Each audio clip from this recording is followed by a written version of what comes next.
প্রথম নাম ছিল গেট খোলার পরে মানে সবাইকে ধাক্কা দিয়ে বাইরেছে। আমি তো সর্বপ্রথম ছিলাম, ধাক্কা দেওয়াতে আমরা পড়ে গেছি, একবারে নিচে পড়ছি।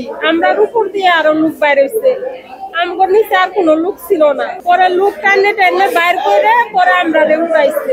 গেটের সামনে আছে, গেট খুলে নাই, অফিস না করে দিতে গেট খুলিও না। যখন সামনে সবগুলো একবার আইছে, গেট খোলা মাত্র একবার ধাক্কা দিয়ে নিচে ফেলা দিছে। পরে এরা টানি বাই করেছে, গেট বন্ধ করে দিয়েছে, খুলতে না মানা করছে উপরে থেকে। ভূমিকম্প হওয়ার পরে এরা নিচে নামছে। হঠাৎ করে বিল্ডিং কাঁপতেছে, আমি হাড়ের রোগী দৌড়ে নামতে যাই সিঁড়িতে পড়ে গেছিলাম। আমি 6তলা থাকি ভূমিকম্প হয়েছিল। এখন আমাকে ঢাকা মেডিকেল পাঠাইছে রিপ্লাই করার জন্য, যাওয়ার জন্য রেফার করছে। ভূমিকম্প পরবর্তীতে আফটার 10 মিনিটসের মধ্যে আমরা প্রচুর পেশেন্ট পাই। এই পেশেন্টগুলো বিভিন্ন গার্মেন্টস থেকে আসে। মেনলি যেটা হয়েছে, ভূমিকম্পের যে প্যানিক ডিসঅর্ডারটা, একটা যে প্যানিক সৃষ্টি হয়েছে, ওই প্যানিকেই আসলে হুড়াহুড়িতে নামতে গিয়ে, দৌড়াদৌড়ি করে নামতে গিয়েই হচ্ছে ওনারা ইনজুর্ড হন। কারো হয়তো একটু ধাক্কা লাগে, কেউ হয়তো একটু পায়ের নিচে পড়ে যায়। তো আমরা এখানে প্রায় শতাধিক পেশেন্ট পাই, কিন্তু খুব গুরুতর কেউ আহত হয়নি। ছোটোখাটো মাইনর ইনজুরি, আর বেশিরভাগেরই হচ্ছে প্যানিক ডিসঅর্ডার, একটু শ্বাসকষ্ট হচ্ছিল, অস্থির লাগছিল।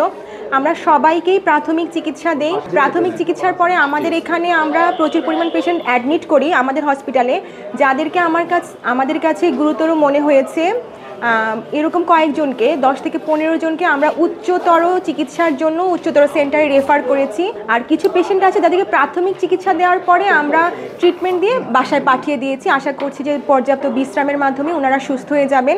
এভাবেই আমি ছিলাম, আমার সিনিয়র ভাইয়া ছিলেন, আমরা সর্বাত্মক চেষ্টা করেছি পেশেন্টদেরকে সহযোগিতা করার জন্য। মানুষ নামতে গিয়ে তাড়াহুড়ো করে কারো পা, কারো হাত, কারো মাথা, কেউ অজ্ঞান, কেউ এই ধরনের অবস্থাগুলো হয়। সবাই টঙ্গী আসাম মেডিকেল আসে, এখানে খুব সবাইকে প্রাথমিক চিকিৎসা দিয়ে যার যার কিছু ওয়ার্ডে, কিছু ঢাকা মেডিকেল ট্রান্সফার করা হয় আমরা সকালে নিজে। এখানে 200+ রোগী আসে প্রায় সকাল থেকে পর্যন্ত। না, বড় ধরনের কোনো কিছু হয় নাই, সবাই আপাতত কেউ কারো মৃত্যু হয় নাই, সবাই সুস্থ আছে। আজকে সকালবেলা একটা বড় ধরনের ভূমিকম্প সারা দেশব্যাপী আমাদেরকে ঝাঁকুনি দিয়ে গেছে। তারই অংশ হিসেবে আমরা মেসেজ পেয়েছি যে টঙ্গী স্টেশন রোড একটা ভবন হেলে আরেকটা ভবনের উপরে পড়ে আছে। আমরা প্রথমে সঠিক কোনো তথ্য না পেয়ে আমরা সরাসরি সশরীরে এই বিভিন্ন ভিডিও ফুটেজ থেকে ঘটনাস্থলে উপস্থিত হয়ে আমরা একটা নির্মাণাধীন ভবন 8 তলা এবং আরেকটা 6 তলা ভবন, আপন চাচাতো ভাই 2 জন মালিক, এই ভবনটাকে আমরা যেটা দাবি করতেছি যে হেলে পড়েছে, টোটাল ভবনটা আমরা এই মুহূর্তে রেকি করেছি। রেকি করার পর 2 মালিকের সাথে কথা বলেছি।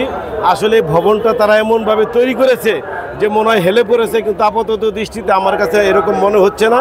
একটা ভবন আরেকটা ভবনের সাথে আগে থেকেই লাগানো, একেবারেই একটা আরেকটার ভিতরে ঢুকে পড়েছে, কিন্তু এই ভূমিকম্পে যে হেলে পড়েছে এইরকম আমার কাছে মনে হয়। বাংলাদেশ ন্যাশনাল বিল্ডিং কোড অনুযায়ী যেভাবে ভবন নির্মাণ করার কথা জায়গা রেখে, এই ভবন দুইটাকে অনুমোদন দিয়েছে প্রত্যাশী সংস্থা, সিটি কর্পোরেশন কিংবা রাজুক কিংবা গাজীপুর উন্নয়ন কর্তৃপক্ষ। এটা দেখভাল করার দায়িত্ব তাদের এবং তারা এটা সুপারভিশন করবে। অনুমোদনে দিয়েছে তারা, কিংবা তারা সুপারভিশন করার দায়িত্ব তারা। এই যে 2টা বিল্ডিংয়ের মাঝখানে জায়গা রাখে নাই, এটা আসলেই এই ফায়ার সার্ভিসের মধ্যে এটা পড়ে না, ওটা প্রত্যাশী সংস্থার মধ্যে। টঙ্গী এলাকায় আর আমরা এরকম কোনো মেসেজ পাইনি যে এই লোক মারা গেছে কিংবা বিল্ডিং ফেটে গেছে, এরকম হচ্ছে এখনো পর্যন্ত আমরা কোনো মেসেজ পাইনি। ভবনের ক্ষেত্রে আমাদের কাছ থেকে সেফটি প্ল্যান নিতে হয়, সেফটি প্ল্যান আমরা দিয়ে থাকি। সেফটি প্ল্যান অনুযায়ী তারা সেফটি ব্যবস্থা বাস্তবায়ন করবে। এইটার সেফটি প্ল্যান আর মানে এখনো আছে বলে আমার মনে হয় না।